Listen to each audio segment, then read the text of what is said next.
Hello friends, and welcome back to my crafty space. My name is Crystal, and in today's video, I'm going to be working through my second project using the Ampersand story kit from Ali Edwards for Story Kit Crush. Story Kit Crush is a series that I put on every Friday where I pull one story kit out of my stash and use the course of the month to use up all of that kit and tell as many stories as feels comfortable. All month long, I will be posting a video every Friday that takes you through one of the process videos for one of the layouts. For this particular kit, I did do a planning process video that shows you all of the stories and how I divided up the entire kit to tell those stories for this Ampersand kit. And I pulled out a total of 14 stories plus a week of project life. Now, I'm only going to be going through 4 of those stories here on YouTube. All of the rest of them I'm putting together over in my Patreon, which you can find a link to down in the description box below. So for today's story, I am working on a 6x12 layout that is talking about my children's relationship to each other. So my daughter's name is Isabella, and we nickname her Izzy. And my son's name is Jonah, and we nickname him JoJo. So the title of this one is going to be Izzy and JoJo. And I'm using a combination of photos, a couple of different patterned cards, and then one of the chipboard ampersands to tell this story. So I'm going to go ahead, put you on fast forward while I get everything put together today. And then once I've got it all done, we'll slow down. I'll read my journaling to you, and then we will call this one complete. So let's go ahead and dive in. The first thing I'm going to do to get started on this layout is to create the title that I'm going to add to the card that's got the ampersand on it that you can see there to the right.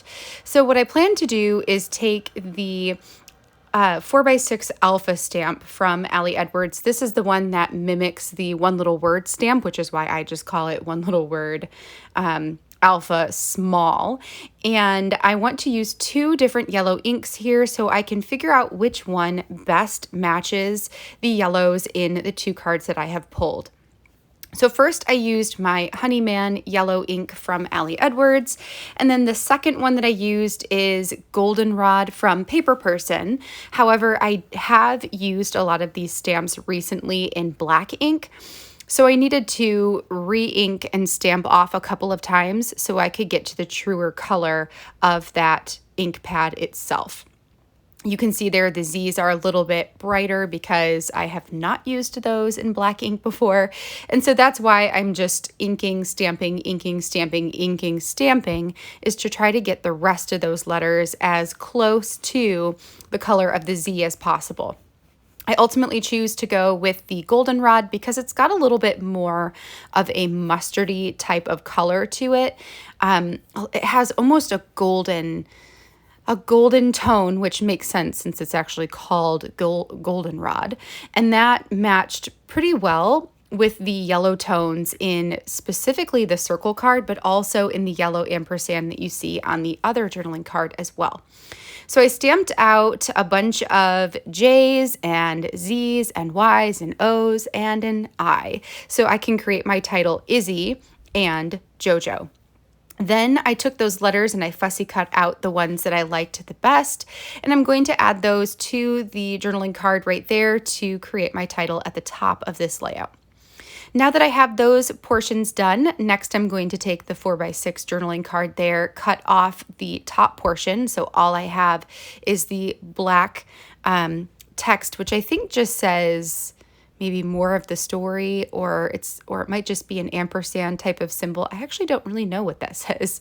But it's a really light black pattern. And then I took the circle yellow pattern and cut off 2 half-inch strips. So those are 1/2 inch tall by the 6 inches wide. So I'm going to add one of those strips to the very bottom of this spread, and then one of them is going to go underneath my title piece, just to kind of give this a little bit of framing and a little bit of grounding for the layout as a whole. Once I get those portions down, then I can go ahead and start to assemble my title. So at first, I think that I'm just going to fully stick down the whole thing, the letters with with roller adhesive, and then I will decide to actually stitch those onto the spread just to add some texture, but also to help keep everything in place. And then all I have to do is add a tiny bit of adhesive into the middle of that letter. I don't have to worry about every last piece of it being stuck down. It's going to be totally fine.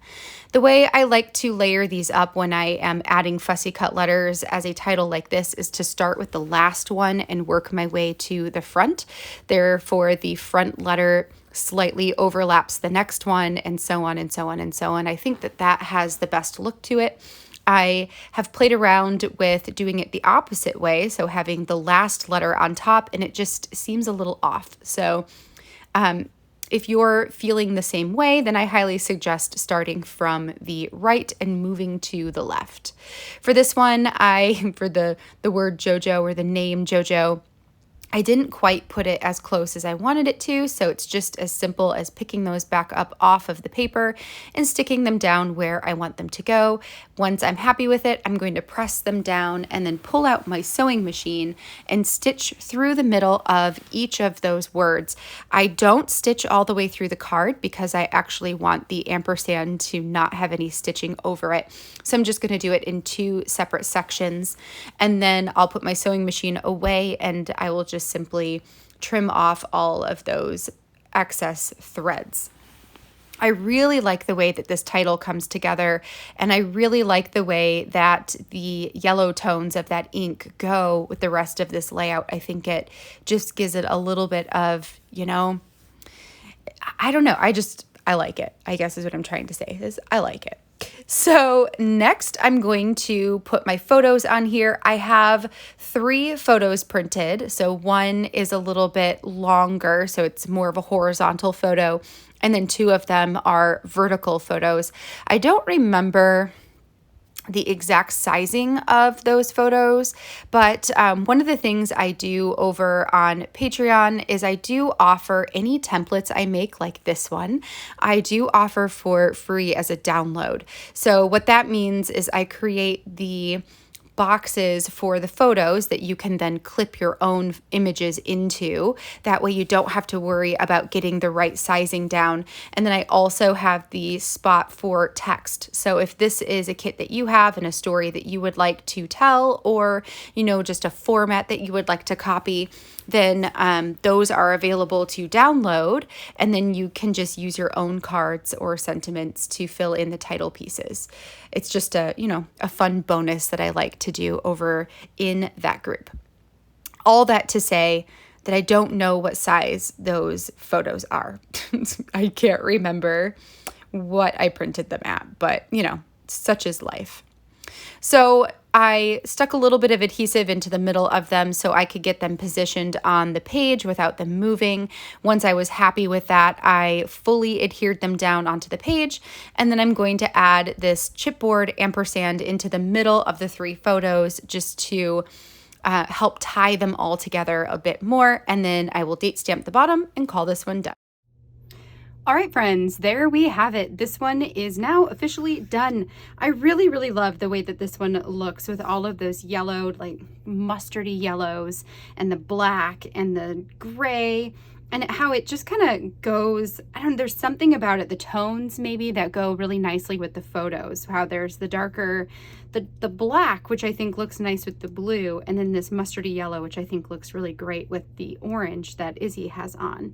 So really fun. I love the structure of this. I'm just going to put this inside of a 6x12 page protector inside of my 12x12 story album. So that is how this one is going to be stored. I hope that you enjoyed seeing how this layout came together. If you did, I would love a thumbs up on the video down below, and make sure to hit that subscribe button if you haven't already so you can catch all of my future crafty videos. All I have left to do today is to read the journaling. If you are heading out here, then I'll catch you in the next video. Otherwise, let's go ahead and get into it.